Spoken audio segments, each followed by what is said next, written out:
Damion, you knew going into this season you were going to have a tough stretch with 4 straight conference games on the road in Tacoma and then down in Oregon. It's been a couple of weeks since we talked, but you came through this stretch pretty well. Talk about the weekend in Tacoma and this past weekend in Oregon. Yeah, I think all four of them were really hard-fought victories. It's tough to win games on the road, some hostile environments, and teams that really have your number. But I thought our guys did a great job. They were all, my recollection, pretty gritty wins, and I'm proud of my guys for the way that they stuck together and came through that stretch.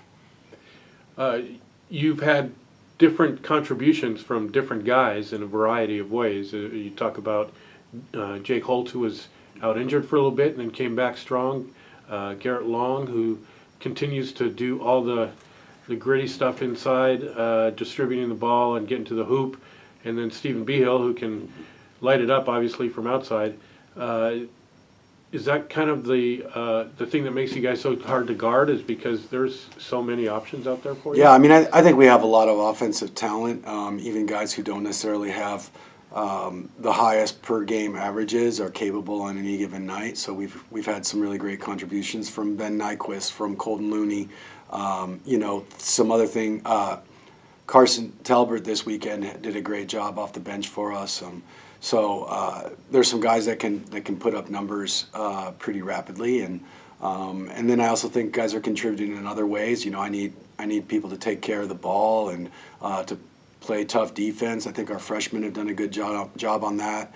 Ben Freed was great this weekend, and more minutes maybe than he's seen, and he did a great job. He was very reliable. So proud of the guys stepping up, playing different roles, and I think that's what makes any team great, is that you have guys that are willing to embrace whatever role it is that they need to in order to win. 3 weeks ago, we were talking going into the week with Whitman and Linfield, and things looked very different. We were 2 games out of first place. The message was, no need to panic, there's a long way to go. Now, going into the last 2 weeks of the season, 3 games ahead in first place.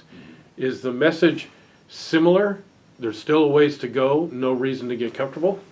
Yeah, I think it's got to be. I mean, you can the only thing you can do is try and control what's right in front of you, and that's what we were preaching at that time and what we'll continue to preach now. So it's definitely not a time to get comfortable by any means. There's still 4 games, and a lot of things can happen in that time. So you just got to prepare for the next opponent and do your best to control what you can control, which is how you prepare and ultimately how you play in the games that you have. This weekend we're going to see 2 teams coming to the field house that are still fully in the hunt for one of the conference tournament spots. What challenges do we expect from Pacific and George Fox, maybe, that are even greater than what we saw down there? Well, again, both really high-pressure teams. They put a lot of pressure on you with their full-court presses, although they're a little bit different.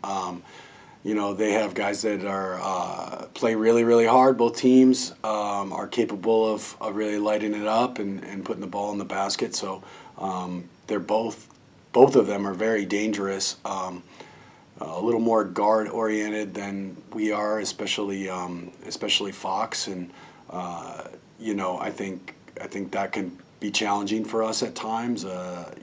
Teams that are really comfortable in the one-on-one and driving really hard at you, they're difficult to guard. So, I think even though they're both similar, there are some differences, but it really comes down to they've got some really good personnel that can really put the ball in the basket, and you've got to do your best to try and slow them down.